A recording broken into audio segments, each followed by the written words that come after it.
I want to now summarize what we've learned about modes in physics. A mode is a stable pattern of oscillation with a single frequency. So the shape remains the same, but the size and the phase of the shape changes as a function of time, and that function of time is a sinusoid.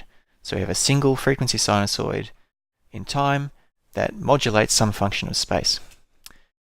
There is a spectrum of allowed modes that we index using integers. Now in the case of standing waves on a string, we have a single integer n, and the mode spectrum is given by this.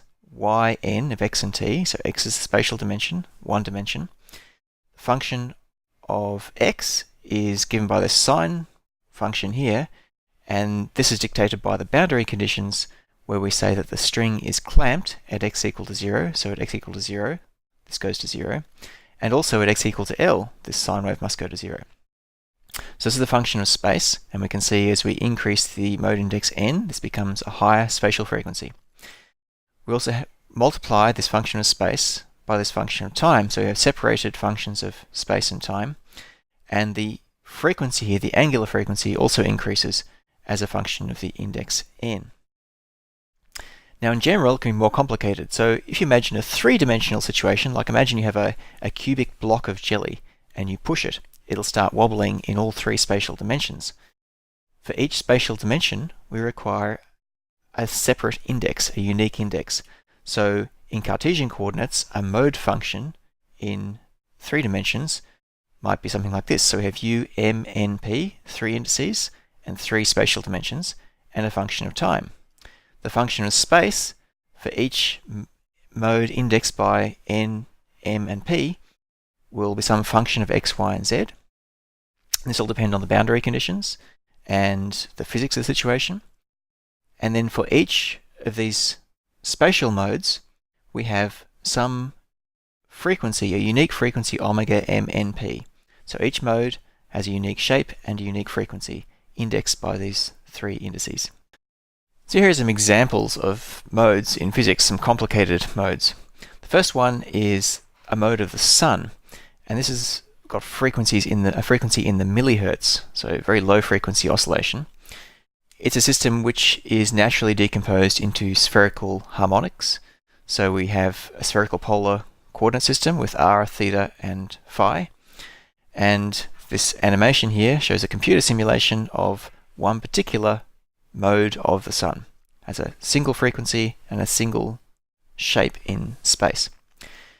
The second example is at acoustic frequencies in the kilohertz. And in this example, what we have is a plate, and in the center we have a pin that goes through, and it's attached to a loudspeaker, so the center here is being driven up and down. And then when we drive at the frequency of a mode, we excite the oscillation of the entire plate.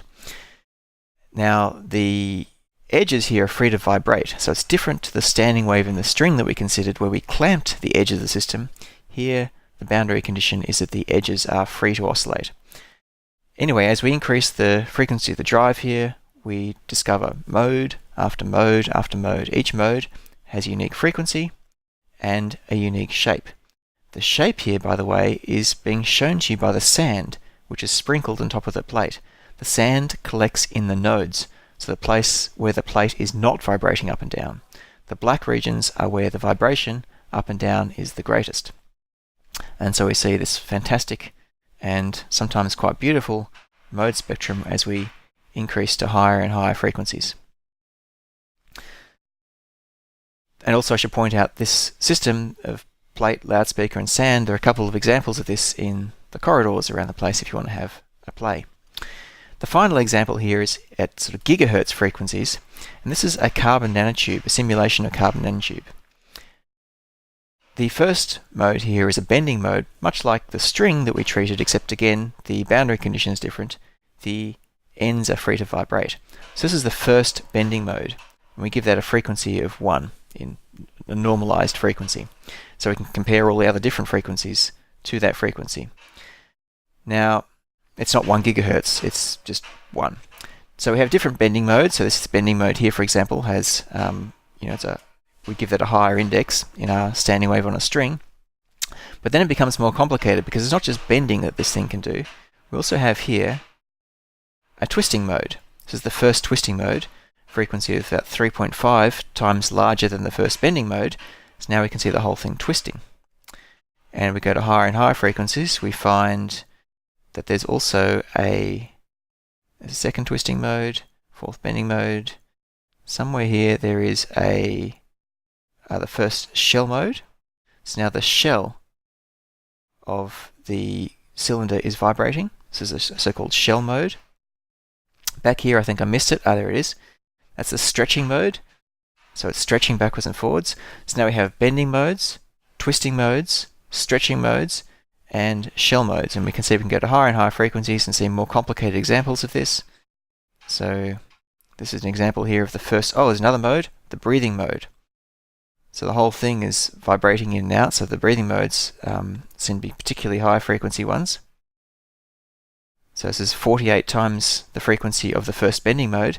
So we have bending, stretching, twisting, shell, and breathing. That's 5 different modes, 5 different kinds of oscillation. Each one will have its own index.